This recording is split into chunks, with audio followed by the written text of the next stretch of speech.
Dari cerita saya tadi, tantangan besar atau tertarik atau gimana? Kan nggak pahit kan? Harus bekerja keras kan? Harus berjuang kan? Untuk mencapai Ya, itu. sesuatu itu kan? Nggak Ya, gampang kan? Nggak ya, gampang kan? itu. Nggak gampang kan? Nah, tapi Ya. makanya kalian masih tertarik nggak setelah saya ceritakan semua seperti itu ya? Kemudian yang mau sudah saya tunjukkan brosur untuk kalian yaitu Betcuai. Ini akan sampai 31 Januari 2026 ya. Nah, mereka akan datang lagi nanti di bulan April. Oktober datang, April datang gitu. 2 kali setahun dia datang. Sini ya. Baik, udahlah kalau nggak ada pertanyaan lanjutlah kita ke ronde kedua yaitu bagaimana sih melamar itu yang sebenarnya gitu kan. Nah, semua di sini sudah ada formatnya. Tinggal isi kan gitu ya. Coba dulu. Kan satu aplikasi itu format application itu ya diisi semua, diisilah semua, diisi jangan asal-asal gitu ya. Diisi pakai digital, jangan tulis tangannya katanya diisi komplit, jangan harus full standing ya, Angel Mone full standing ya. Nanti harus lewat saya lah jadinya. Dicek dulu, saya cek dulu, baru dikirimkan ke Jerman. Itu supaya lebih apa gitu. Apa saja Lebenslauf itu bahasa Jerman itu yaitu kurikulum vitae ya.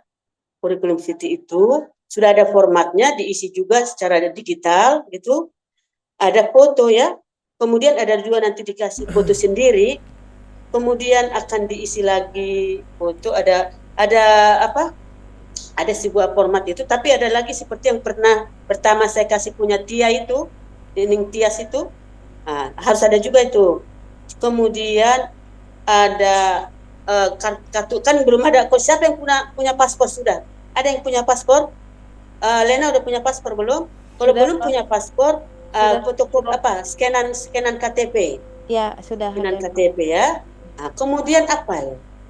Scanan KTP, ada foto, misalkan Lena nanti di foto itu tidak pakai kerudung ya Lena, jadi nggak pakai Oh, kerudung. kalau pakai kerudung ada, tapi itu waktu gadis nggak apa-apa, Prof. Ya sekarang lah, sekarang aja kan, sekarang ya. Jadi misalkan gitu, terus ada ijazah, ijazahnya.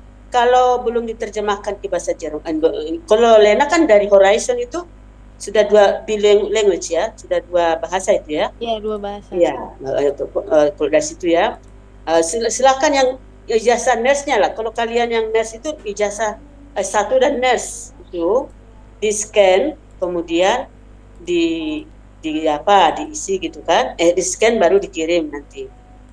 KTP gitu kan? Di scan diisi. Kemudian apa satu lagi ijazah transkrip nilai Tapi STN. yang saya lampirkan ya ijazah nurse aja ya, Prof. Kenapa? Di atas nurse sudah punya kan? Master, sir? Ada yang master. Ya, ini ada satu orang master sedang kami guru ini. Kalau Oh, misalkan kalian memang benar-benar interesan atau tertarik gitu ya, uh, pahit gitunya saya sudah katakan, nggak mudah toh untuk menyeberang dari Indonesia ke Jerman. Tapi ada dukungan, ada bantuan gitu ya. Inilah saya mau bantu kalian kan. Nah, kalau kalian benar-benar mau satu ya, menjadi filosofinya, ada orang tua di sana, banyak orang tua karena Jerman itu orang mudanya kan gak ada kelahiran di Jerman, zero kan, diminta apa digaji supaya melahirkan, supaya punya keluarga, nggak mau, mereka bebas. Jadi tapi orang tua itu kan pasien gitu, tapi orang dimintanya tua merawat anak ya, padahal zero kelahiran.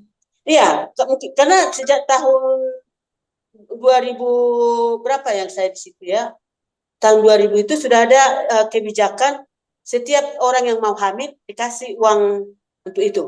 Nah, mulai hamil ya, nanti mau melahirkan 800 euro dikasih untuk lahir. Kemudian tercatat anak itu langsung dibantu. Nah, itu pun masih banyak belum mau melahirkan, tapi sekarang sudah ada. Nah, ini juga tujuan mereka kenapa perlu dokter-dokter ataupun perawat-perawat anak supaya orang tergiur untuk bisa mau melahirkan. Karena sangat kecil itu apa? Sangat kecil penduduknya itu untuk negara segitu besar. Nah, nanti jadi apa negara itu kan gitu kan? Jadi pemerintah memberikan kebijakan seperti itu sampai memberikan beasiswa untuk belajar bahasa Jermannya sampai B2 kan, tapi B1 di negara Indonesia ini seperti itu. zero kelahiran di sana. Terus di sana nanti akan kalian ketemu sama pasien-pasien yang bukan orang Indonesia, yang bukan bapak kita atau bukan ibu kita sendiri, bukan kakak kita, bukan satu agama dengan kita, bukan satu suku. Mau nggak memberikan pelayanan kepada mereka? Mau nggak merawat mereka? Mau nggak menyapa mereka? Mau atau mau hanya uangnya saja? Ini pahit kata. Nggak bisa. Pasti akan ada supervisornya atau siapa menegur, ya kan? Jadi ada dulu masa uji coba 6 bulan, gitu kan? Kalau masa uji coba nggak lolos, ini bagaimana? Dipulangkan nggak ke Indonesia? Tidak dipulangkan. Akan diberikan 2 kali lagi ya. Masa uji coba misalkan 4 bagian yang diuji coba. Maka ditempatkan di bagian ini. Kayaknya dia bagusnya di bagian ini. Tadinya bagian ini kan, ditempatkan bagian ini. Tambah lagi waktu uji coba itu kan. Seperti itu. Tidak dipulangkan. Tidak dipulangkan. Itu satu ya, harus dipegang. Bahasa Jerman B2. Dibiayai mereka itu. Kemudian untuk menyeterakan ijazah kalian itu. Yang kalian bawa ke Jerman. Dibantu mereka untuk menyeterakan itu. Untuk mengurus rumah kalian dulu ya, begini. Kalian kan tidak tahu bagaimana memohon sebuah apartemen. Orang sih banyak yang langsung mengajukan dari sini kan, lewat internet. Aku mau tinggal di apartemen yang harganya sekian, dekat kota, dekat berapa.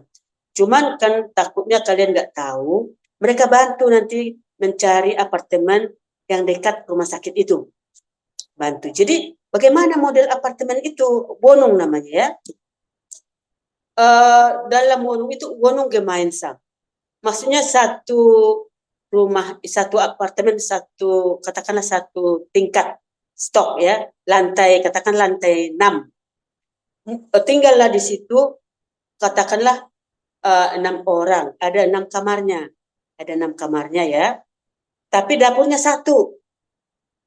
Ruang tamunya 1, gitu ya. Tapi masing-masing punya kamar sendiri. Itu wohnung gemeinsam, yaitu apartemen untuk bersama. Itu 6 bulan kalian nanti di situ. Kalau kalian tidak mau lagi di situ perpanjang dari 6 bulan itu, kalian udah mulai bisa nyari kan? Aku maunya yang sendiri deh, satu apartemen.